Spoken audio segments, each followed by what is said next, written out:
A lot of my art won't be shown because it'll have children's genitals or something in some part of it, you know. Right. And there are about 5 or 6 of my best works I've ever done who will never get into an art gallery now because they've had genitalia. Yeah. And then you look at all the history of art and all the way through it, you know. But what, the art galleries nowadays, they don't want? No. What? No, they won't have a bar of it. Are you talking about like high ends? Because I feel like maybe more alternative ones, or no, it's just a thing that it doesn't look no, good? it's more or less a thing. Ah. Yeah. I haven't seen a work of art in an art gallery for a long time that had anything to do with. I mean, occasionally a nude would slip through. Yes. You know, but very carefully sort of posed and all this. So I was really fond of doing nudes, and I painted my family, and of course half the time I was looking at them, they were having baths or stuff like that. I got some wonderful drawings of the kids playing in one of those lovely big old tin buckets that we used to bathe in. Wow. It was great. Yeah. Wow. I was not aware of that. That's an interesting. Yeah. Well, you can. I mean, if you want to bring it up to date, and you know, there's Sir James Wallace, who's no longer Sir because he's naughty man now. He's been convicted, I think, now of indecent exposure or something.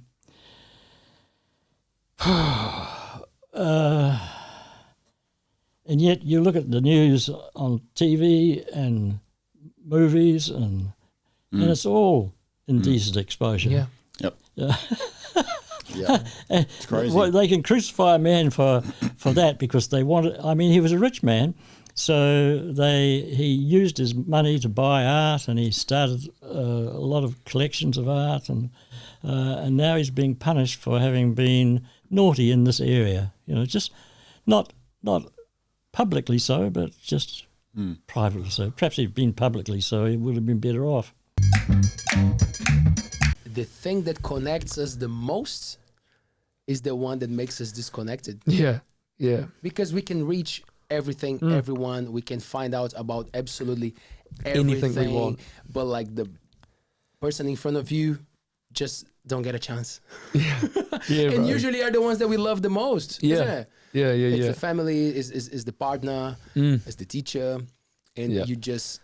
I just think it's the worst when you're like, "Hey, Leo, like today, what was the?" And it's just like, what? Sorry, Yeah, and you're just like, "Fuck, you weren't even listening to me. I've just been talking to you." You know. Do you think it could like it's already happening? The thing with mental health as well, like how much we talk of. I always bring that up. Like, it's not even in a judgmental way, because I understand that if you don't go through episodes of like suffering with mental health, you will never understand. So you have to be empathetic. You have to have compassion for people who suffer from those things. You know, like you should never judge. You should never say, he's just being silly. You know, like you don't know. If you haven't been there, you haven't shut been. up. Yeah, man, for sure. You know, like be quiet. Yeah, bro, for sure. But one thing is for sure, we talk about it like never before. It's always a topic. And the kids are getting that. So they start to assimilate things way quicker than we used to. You know, like I've seen it because I teach and I see kids like sometimes it comes as, I won't say an excuse, but like they are already aware of something that someone gave as a label or said something. Oh, but I have this. Oh, sorry, I can't do this because I have that. And again, not in a judgmental way, but like just interesting how the conversation already. Yeah, that's crazy. I didn't think about that, bro. Yeah, man. Must be crazy. How long have you worked at the school for now? 8 years now, I think. Yeah. 8 years. And you enjoy it though? Like you love it? It's fun. Yeah. Yeah, it's fun. Because I mean, I love working with kids. You know, I've always loved kids. Like, I mean, like I remember, like since when I was young, like even like little babies and like whatever, and like I just remember my mum and her friends like, "Oh, you're just so good with kids. You know, they just love you." And I think I don't know what it is, but you know, it's just because they're so, you know, like just so into everything or whatever. Yeah, and man. you know, it's just you can, And the cool thing is that when you spend time with them, you see the changes those are like the coolest things to see. You know, like some kids, they're so cool when they're little, and then they grow up, like they change. Yeah, you know, they're not that cool, or the opposite. Or they were like not interested. They never showed, like, they were never happy about things. Like they were always like whatever, and then suddenly they grow up, and you're like, oh, you see them thriving. So like those things are the coolest to observe. I must say though, sure. and this is something that I don't hide, and I feel like that's one of the reasons why I've been working in the educational system for so long, is that like I'm very skeptical about the educational system in the world, not just in New Zealand, not just like everywhere. Yeah, come on, man. Just like how we deal with social divisions. You know, like so when you understand how education works, you understand why we still have very powerful people, misery, you know, like why we have the working class and all that stuff. So like all those things still exist because there's education kind of shaping that. Yeah, you for know? sure. So I like the educational space because it gives you freedom to think, and you can teach the kids how to think. I love that part of it. But I won't deny, and I'm very open to talk about that. Like, it's still shaping us as society. You know, people talk about that a lot. Oh, things don't change, you know, classes. And I'm like, of course it doesn't change because education haven't changed. If you look at the models from 100 years ago of like sitting in front of someone who is the authority and got the power, blah, blah, blah. Everything has changed, but that hasn't changed. So why would and that doesn't work for me, eh? Like sitting in the classroom, like I'm such a hands-on person. To become a successful artist, was it something that clicked to you? Like you also started to consume and buy, or you keep that relationship like apart? No. I just made it. I made art. When I was at art school, at high school, my teacher gave me an easel to paint with, because nobody else was interested. There was a big pile of easels in the art room and nobody ever used. So he gave me an easel, and I still have it. I've carried it all over the world, you know. Wow. And my thing was, I wanted to do a painting. I'd put up a board on the easel, and I'd get out there and I'd do it. And I didn't used to worry about. In fact, I used to quite enjoy painting in front of people. I used to paint in the middle of the street in New Plymouth, and people would crowd around and look at me. And I wasn't looking for that sort of attention, but you got it anyway. Right. So and people would buy them off you, you know. I think it was something around about 30 shillings was a big price for a painting in those days. Wow, 30. So that's equivalent to $3, I suppose. Yeah. Wow. Like Dee Dee Smash, you know, the dudes and all that sort of Dave Dobbin, obviously that's all like of his bands and stuff, but definitely, you know, I remember my parents had a it's called Nature's Best. I don't know if you've heard of that, but it's just a whole collaboration. It was like 6 CDs or something of all various artists all over New Zealand stuff, and it was just, I mean, there's so many talented musicians here, man, that I don't think get enough credit, you know, out there, because we're such, you know, we're so far away, you'd really from everywhere else, that, like we were saying even before the show, like so many people that are so famous here and so well known, and so talented, but don't get the sort of recognition or whatever out, if that's the right word, you know, out there, you know, because we're just so far away, really. I mean, apart from Australia, they probably are known there, but anywhere else, it's sort of, they don't really reach it, you know, apart from sort of what your Lord and stuff like that, you know, she's big time now, but yeah, man, apart from that, I feel it's pretty safe to say that they just stay in New Zealand, but would your parents take you to gigs when you were young? Would you go to gigs? Was it a thing? Was that a thing for you? I've definitely been to, like my old man's definitely like he's had always a lot of musical friends, you know, like being like Fagan, it's like always been, you know, surrounded by musicians and stuff, and I think my parents, even maybe not going out to gigs specifically, but just always been involved with music, you know, like I remember mum cranking 4 non-blondes and dad and all that, like just cranking and singing, you know, like all my life has just always been, you know, like music's always been a part of it for sure, yeah. Always been, yeah. And how cool to have Andrew Fagan rocking up at your place and you going, what a legend, eh? Yeah, what a legend, bro. He's such a good dude, such a cool guy, you know, definitely worth talking to, I think. Yeah, I mean, you've had him on the show before, but yeah, he's got a lot of things going on. He was doing some work in the area. And then he's good friends with Philip Hart, who is massive, like with his flies, his planes and boats and all this stuff. Like, awesome guy. Shout out to Philip Hart. And then he was jamming, and I think Andrew Fagan happened to be at the same place where he was jamming. So he jumped on stage, he grabbed the mic and started to sing, probably Forever Tuesday Morning or something like that. Someone recorded that, posted on social media, and then suddenly we're like, "Oh, Andrew Fagan is around." Was this just recently? Is this when he came onto the... Yeah. Right, So I don't remember exactly how the thing was, but like Stu is a big fan. Yeah. Stu from Corrosive Moses and Let's Go Discahego that we play together. Great local band, the boys. Thank you very much. So he was telling me, he was like, man, Andrew Fagan, like it's a legendary New Zealand musician, because I was telling you before the show, the cool thing of what we're doing here is that I know a little bit of New Zealand culture, but like nothing compared to you guys. My cultural background is completely different from Kiwi. So like I'm always ready to absorb old school classic music, New Zealand, but for me it's new, you know. For me it's like, oh cool, I'm always king. So when he told me about Andrew Fagan and I got to listen to them all, because I'm like, whoa man, this is so ahead of its time. Yeah, you know? And my dad's always said that as well. Is Fagan was always ahead of his time. You know, he's got so many things going on in his head, you know, like in such a great way. You know, he's got so many great ideas, and he's such an awesome dude, man. Yeah. We've got people being stupid, and we've got the landscape being angry. Yep. If you look at the sky any day of the week now, it looks different the way it used to look. It's angry. Yep. The sea's angry. Yep. You look at the. We noticed it a couple of years back when we used to. My partner's whānau owned a batch in Aotearoa, and actually, my wife,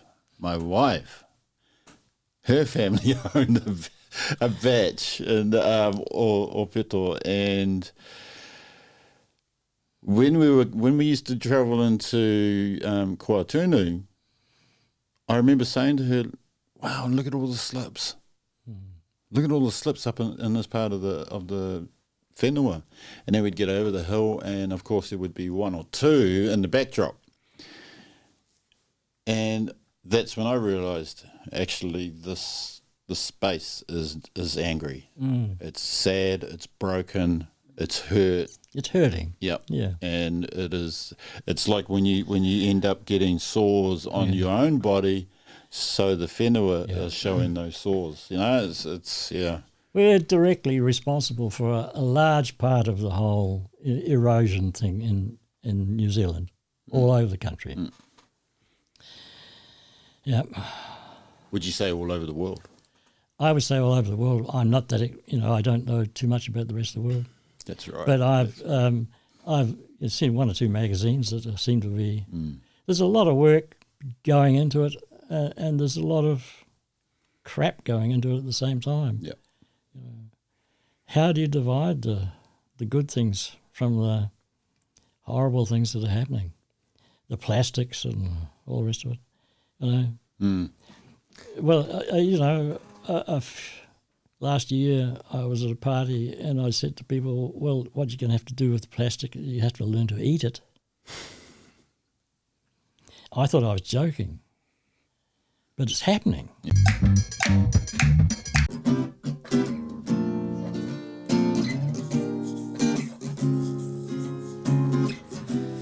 Got to go and meet this girl. Yeah, I'm just scared I'm gonna hurt, 'cause the last time I seen her I was high, plus she was with that other guy. Now this is getting serious. I don't know if I can do it. I just got to go and bite that bullet.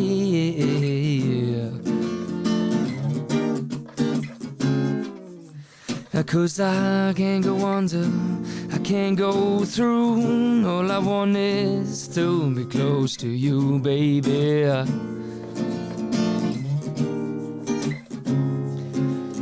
Cause I can't go under, I can't go through. All I want is to be close to you. Yeah.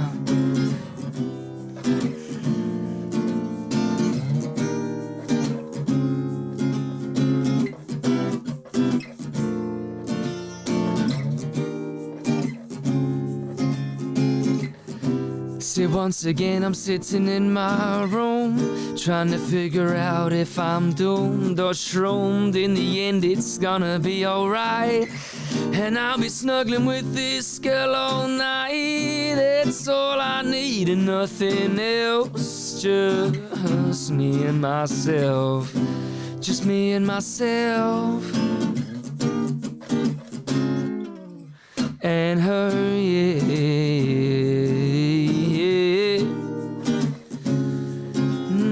Cause I can't go under, I can't go through. All I want is to be close to you.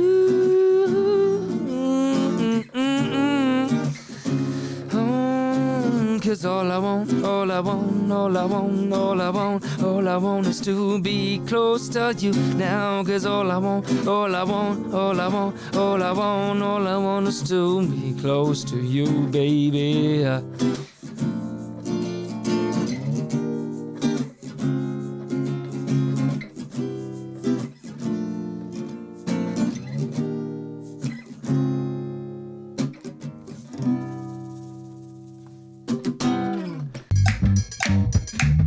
How hard it is to price your art. Prices itself. It prices itself. Yep. Wow. Yeah. People will pay anything for something if they want it. And if they want a Michael Smither of rock paintings of the Taranaki coast, they'll pay hundreds of thousands of dollars for it. If they want a nice little drawing of somebody on the beach, they might pay $30, $60 for it. As far as I'm concerned, there's not much difference between the two subjects, but it's what, and the whole art world is built like that. So, but guys now putting up a big exhibition of New Zealand, a big collection of New Zealand art in South Korea. And he actually sent somebody over to have a look at one of the paintings that I had for sale for his exhibition, for his gallery. Wow. All the way from South Korea. Yeah, all the way from South Korea. Do you are there countries that consume Michael Smithers' art that you were impressed, or you enjoy how much they value your work? Well, there's not many. I've done a lot of painting in Australia because 1965 or 60s, I did quite a lot of painting over that way. And I sold a few things over there, and I've won one or two competitions in Australia. But I don't know. I could be quite well known in Australia. I've had 3 or 4 big exhibitions there, so it's possible. But nobody's asked that question before. I know there are people in the South Island who like my paintings, and there are people in the North Island, and I don't know about Kapiti Island, but you're working on it that way. I'm working on it. It's working on it. Yeah, it's working on it. Tell me a bit more about the screen prints, because from what I understand, that helped a lot to spread the word and to make Michael Smith well known. Can I use that yeah, that you term? can use that. That's right. I am quite well known for various reasons, but my father and I used to work together making screen prints. I went to art school in Auckland, and I came back and lived in New Plymouth. I was able to, I knew the technique of making a screen print and stuff because I'd lived with my father making them for all that time. So we got together and we started to make screen prints, and we put them on the market at $6 each. And there's some beautiful images. And then the price went up to $30, a few years later, and now they retail through auctions and things in the thousands. Not high thousands, just 4,000 or 5,000 for a really good one. Wow. Was it considered art from the beginning, or it was a No, process? it was interesting because when I first started doing it, it was considered to be commercialized. And the prints were considered commercial, so they didn't fit into the art thing. Because the art thing was all about etching and lithographs and stuff like that that were highly involved and developed technical things. My father and I used to cut silkscreen stencils. Strike one. Yeah. Out of tissue paper. And we just printed past those. It was an old method developed by the Chinese. Right. What about the chemicals and all the stuff? It's pretty tough stuff. Yeah, I bet. Because if you were doing a run of prints, say 30 or 40 prints, and you were hanging them all up on a line to dry, the room was just full of toxic gases. Yep. Wow. And I don't think it did me any good, and I don't think it did my father any good either. But he used to work for Ivan Watkins Dow, the big chemical company, so they killed him, not the bloody...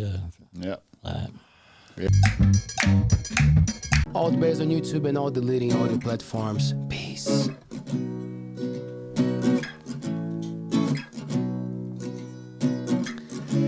I woke up this morning and I wasn't next to you, so I hopped in my car and I drove and saw you. When I got there, something felt wrong, like somehow I didn't belong. 'Cause I don't know what I did, I don't know what I've done. Just tell me, baby, 'cause I know you are the one. 'Cause I don't know what I did, no, I don't know what I've done. Just tell me, baby, 'cause I know you are the one.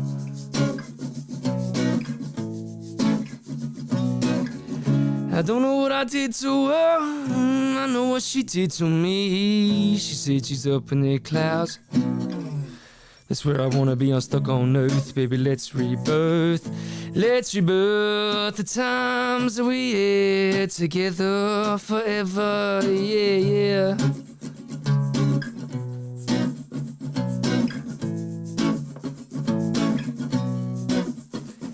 'Cause I don't know what I did, no, I don't know what I've done. Just tell me, baby, 'cause I know you are the one.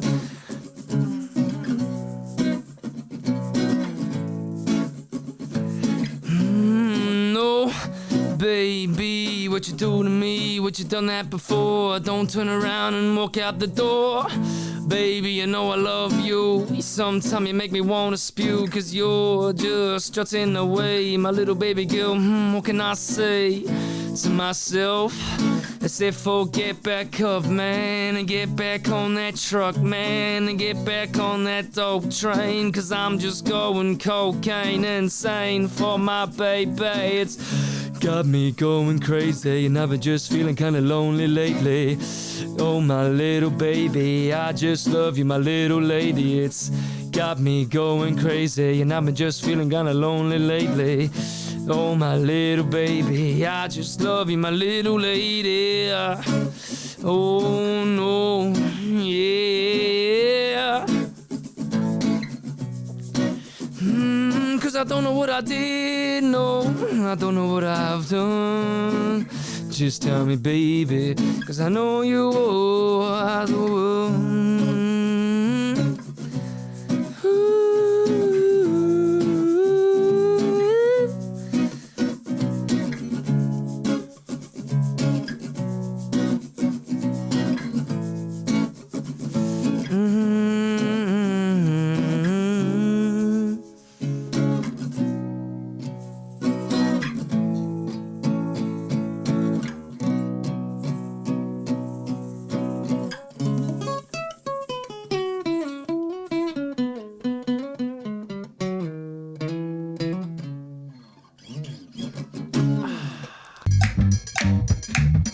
sometimes you can easily be sort of blindsided by things, you know. You can easily just get shown one side of the story, as there might be another side, you know, that's fully there, you know. This is something that for me it's a little bit challenging. For Taylor, it's a bit more natural. He's more focused on that than me at the moment. We want to establish ourselves as a platform that talks to everyone. Yeah. Right? And I don't have to agree with Exactly. my guests. I don't have to. No, not at all. But what we come through sometimes is that because we have a group of friends who come as co-hosts, you know, like tonight we don't have a co-host, but usually we keep the conversation open. So many beautiful people who come and join us. Yeah, cool. Yeah, no. And definitely. I respect 100% when they tell me, oh, I don't think I would like to talk to that person. You know, like it hasn't happened many times. Yeah. But sometimes I want to bring like a more polemic or a controversial topic to the table. And people are like, oh, I'm not too sure. And I respect that. Yeah, definitely. But I feel like, and I'm learning, because for me, it is conflicting. Sometimes I come with my ideas and, you know, my ways of judging things. And I'm kind of like already arming myself. I'm like, oh, that person is going to come and then I'm going to ask them this or that. And then I'm like, wait, I got to let go of that and listen to the person in front of me. Of course, if I inform myself, if I get to know what's going on before, I will be more prepared for a debate if we have to. But like, that's not my role. I want to listen to these. You want to hear what's going on, And man, I'll tell you what, a lot of the times, people who have ideas that are controversial, they're like, sometimes they're going through some traumas or something that went wrong with them, or they don't have the big picture and they're just talking about from their own personal experience. Exactly. And I was just projecting. You know, like, and then suddenly I'm in front of that person and I'm like, oh, this monster, it's way smaller than what I thought. Nothing like a conversation to break these barriers, you know? Yeah.